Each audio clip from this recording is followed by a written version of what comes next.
Hi, welcome to Tamil flavours. இன்னைக்கு நம்ம எறா பிரியாணி எப்படி செய்யறதுன்னு பார்க்க போகிறோம். இப்போ எறா பிரியாணி செய்யறதுக்கு தேவையான பொருட்களை பார்க்கலாம். ஃபஸ்ட்டு தாளிக்க 1 கப் எண்ணெய், அது கூட தாளிக்க தேவையான பொருட்கள் பிரியாணி இலை, பட்டை, லவங்கம், அன்னாசிப்பூ, ஏலக்காய். அடுத்தது இஞ்சி பூண்டு பேஸ்ட் ஆல்ரெடி அரைச்சி வச்சுருக்கோம். இது கூட நீங்கள் முந்திரியும் சேர்த்து அரைச்சிக்கணும். ஒரு 10-12 முந்திரி போட்டால் போதும். ஒரு 6 பச்சை மிளகாய் எடுத்திருக்கோம், அதை 2ஆக கீறி வச்சுருக்கோம். நம்ம இப்போது அரிசி 1/2 கிலோ அரிசி எடுத்து செய்ய போகிறோம். அந்த அரிசிக்கு 1/2 கிலோ எறா உரித்து கழுவி வச்சுருக்கோம், சுத்தமாக கழுவி வச்சுருக்கோம். 1/2 கிலோ அரிசி எடுத்திங்கன்னா 1/2 கிலோ எறா யூஸ் பண்ணுங்கள். 1/4 கிலோனா 1/4 கிலோ அரிசி அளவுக்கு ஏற்ப நீங்கள் எறா எடுத்துக்கலாம். அடுத்தது ஒரு 7 பெரிய வெங்காயம் நீட்டாக வெட்டி வச்சுருக்கோம். ஒரு 6 தக்காளியை நறுக்கி வச்சுருக்கோம். அடுத்தது புதினா இலை பாருங்கள், வெட்டி வச்சுருக்கோம். உதுத்து கழுவி அதை நம்ம வெட்டி வச்சுருக்கோம். அடுத்தது கரம் மசாலா 2 ஸ்பூன், மஞ்சள் தூள் 1/4 ஸ்பூன், மிளகாய்த்தூள் 2 ஸ்பூன், தனியாத்தூள் 3 ஸ்பூன், ஒரு எலுமிச்சை. இந்த எலுமிச்சை பழம் எதுக்காகனா நம்ம அரிசியில் அதை ஊற்றி ஊற வைக்க போகிறோம். 1/2 கிலோ அரிசி எடுத்துருக்கோம் பாருங்கள். இந்த அரிசி 1/2 கிலோ அளக்கிறதுக்கு 2.5 கப்பு, இந்த கப்பு பார்த்தீங்களா, இந்த கப்பில் 2.5 கப் அரிசி அங்கே அளந்து எடுத்திருக்கோம். அதுக்கேற்றாப்புல இந்த கப்பில் 2 கப் தண்ணி எடுத்திருக்கோம். இப்போ நம்ம பிரியாணி செய்கிறதுக்கு 5 கப்பு, எப்போவுமே டபுள் மடங்கு தண்ணி ஊற்றணும்னு சொல்லுவாங்க. ஆனால் நம்ம எடுத்துருக்கிறது பிரியாணி அரிசி. இந்த பிரியாணி அரிசிக்கு டபுள் மடங்கு தண்ணி ஊற்றக்கூடாது. கடைசியில் அந்த அரிசி நல்லா குழஞ்சிடும். அதனால நம்ம என்ன பண்ணணும்னா 4 கப் தண்ணி தான் இப்போ நம்ம சேர்க்க போகிறோம். அந்த 4 கப் தண்ணியில் 2 கப் தண்ணியை இப்போ நம்ம இந்த அரிசி கூட சேர்த்து ஊற வைக்க போகிறோம். இந்த அரிசி ஊற வைக்கிறோம் பார்த்தீங்களா, இது கூட இதை வெறுமனே ஊற வைக்காமல் அது கூட ஒரு பாதி லெமனை கட் பண்ணி அந்த விதையெல்லாம் எடுத்துட்டு நம்ம இப்போ புழிஞ்சு விட போகிறோம். புழிஞ்சு விட்டு இதை ஒரு 1/4 மணி நேரம் ஊற வைக்க போகிறோம். இப்போ நம்ம பிரியாணி எப்படி செய்யறதுன்னு பார்க்கலாம். இப்போ பிரியாணி செய்ய நம்ம ஆரம்பிக்க போகிறோம். 10 லிட்டர் குக்கர் அடுப்பில் வச்சுருக்கோம். இனி இப்போ இதில் குக்கர் நல்லா சூடாயிடுச்சு. எடுத்து வச்சுருந்து அந்த 1 கப் எண்ணெயை ஊற்ற போகிறோம். ஊற்றியாச்சு. இந்த எண்ணெய் நல்லா சூடாகட்டும்.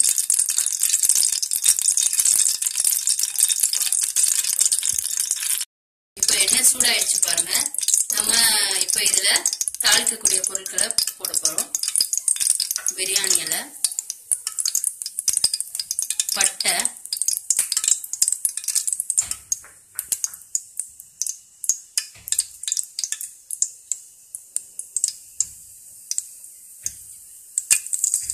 அன்னாசிப்பூ,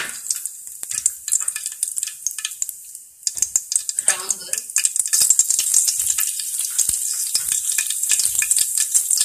ஒரு ஏலக்காய்.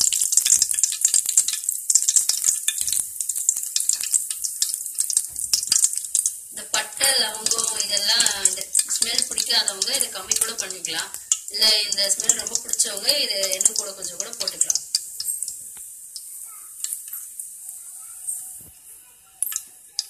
வெட்டி வச்சிருந்த பச்சை மிளகாயை சேர்க்க போகிறோம். பச்சை மிளகா வெடிக்கும், கொஞ்சம் தள்ளி நின்றுக்கங்க.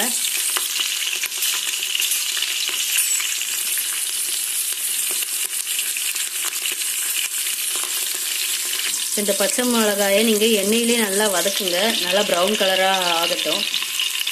அதுக்கப்புறம் நம்ம அது கூட வெங்காயம், தக்காளி எல்லாம் சேர்த்து வதக்கலாம். இப்போது இந்த பச்சை மிளகாய் நல்லா பொரிஞ்சு கலர் லைட்டாக மாறி வருது பாருங்கள். இந்த நேரத்தில் நம்ம இப்போது நறுக்கி வச்ச வெங்காயத்தை சேர்க்க போகிறோம். நறுக்கி வச்ச வெங்காயத்தை சேர்த்தாச்சு. இப்போ நம்ம இது கூட இந்த உப்பு சேர்த்து இதை வதக்க போகிறோம். உப்பு சேர்த்தாதான் வெங்காயம் உங்களுக்கு சீக்கிரமாக வதங்கும். உப்பு சேர்க்காமல் வதக்குனீங்கன்னா ரொம்ப நேரம் எடுக்கும் வதங்குறதுக்கு. அதனால் தேவைக்கு உப்பு சேர்த்துக்கோங்க. சேர்த்து போட்டாச்சு. இப்போ இந்த வெங்காயம் நல்லா வதங்கி பொன்னிறமாக வரட்டும். பாருங்க வெங்காயம் நல்லா வதங்கிட்டு நல்லா கலர் மாறி வந்துருக்கு. இன்னும் கொஞ்சம் நல்லா கூட வதக்கிக்கலாம். அதுக்குள்ள நம்ம வந்து இஞ்சி பூண்டு பேஸ்ட் முந்திரி சேர்த்து அரைச்சோம் பாத்தீங்களா, அந்த இஞ்சி பூண்டு விழுத இப்ப சேர்த்து இது கூட வதக்க போறோம்.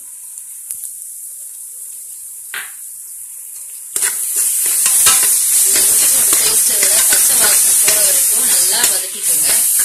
அது கூட அந்த வெங்காயமும் சேர்ந்து நல்லா வெந்துட்டே இருக்கும்.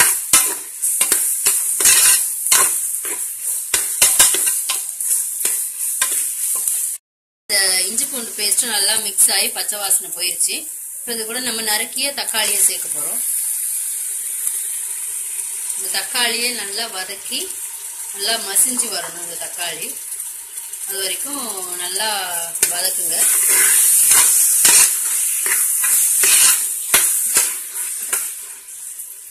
இந்த தக்காளியே தண்ணி விடும். அதனால குக்கரோட மூடியை எடுத்து நார்மலா மூடாம திருப்பி போட்டு மூடி வச்சீங்கன்னா உங்களுக்கு தக்காளி சீக்கிரமா வேகும். இந்த மாதிரி மூடி பாருங்க. நல்லா தக்காளி நல்லா வதங்கிருச்சு தெரியுதா? இப்ப நம்ம இது கூட நறுக்கி வச்ச புதினா இலைகளை சேர்க்க போறோம். புதினா இலைகளை சேர்த்தாச்சு. இதை ஒரு 2 நிமிஷம் நல்லா வதக்குங்க. அந்த புதினா இலையும் உங்களுக்கு கொஞ்சம் வதங்கணும்.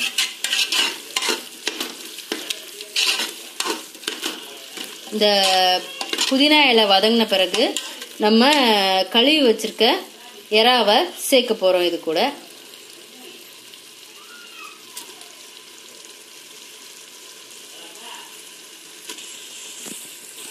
இப்போ எறாவை கொஞ்சம் கொஞ்சமா சேர்க்கிறோம் பாருங்க. சேர்த்து அந்த வெங்காயம் தக்காளி கூட நல்லா அதை மிக்ஸ் பண்ணிக்கோங்க.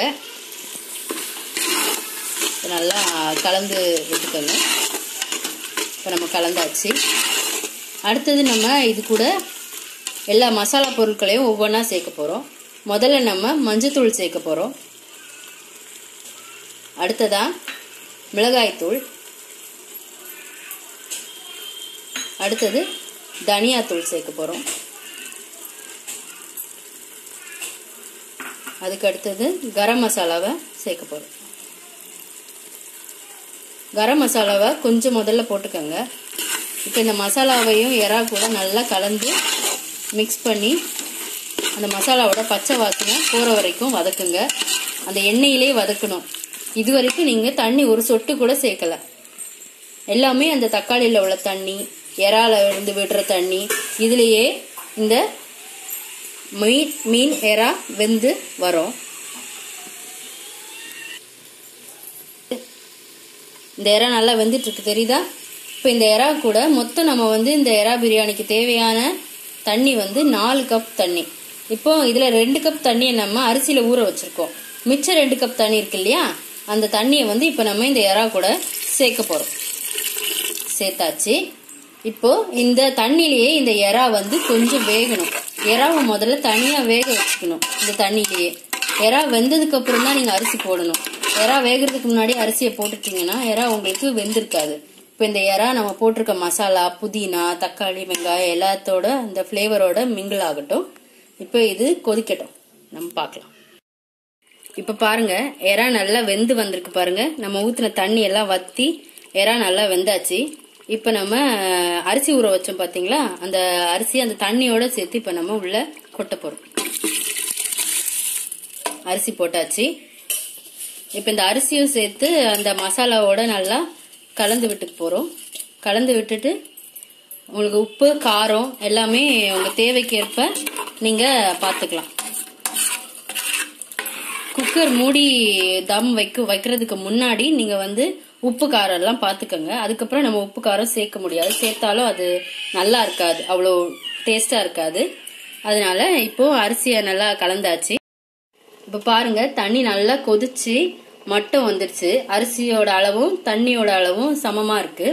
இந்த ஸ்டேஜ்ல தான் நம்ம வந்து குக்கரை மூடணும். இப்போ குக்கரை மூடி வைக்க போறோம். இப்போ குக்கரை மூடியாச்சு. இதை இப்போ மூடி விசில் போட்டு நல்லா ஸ்டவ்வை சிம்மில் வைக்கணும். சிம்மில் வச்சுட்டு ஒரு 7 நிமிஷம் வச்சு நம்ம இறக்க போகிறோம், ஸ்டவ் ஆஃப் பண்ண போகிறோம். அவ்வளோதான். 7 நிமிஷத்துக்கு மேலே வைக்க வேண்டாம். ஏன்னா தண்ணி மட்டும் வந்ததுனால 7 நிமிஷத்துக்கு மேலே விட்டிங்கன்னா அடி பிடிக்க வாய்ப்பு இருக்குது.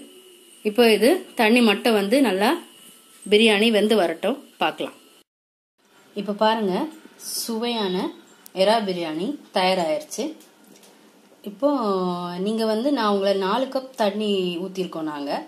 ஆனால் நீங்கள் வந்து இப்போ முதல்ல செய்கிறதா இருந்தால் உங்களுக்கு அளவாக தண்ணி ஊற்றி செய்யும்போது உங்களுக்கு அது அரிசியோட பதம் சரியாக வெந்து வராத மாதிரி இருக்கும் உங்களுக்கு பார்க்குறதுக்கு.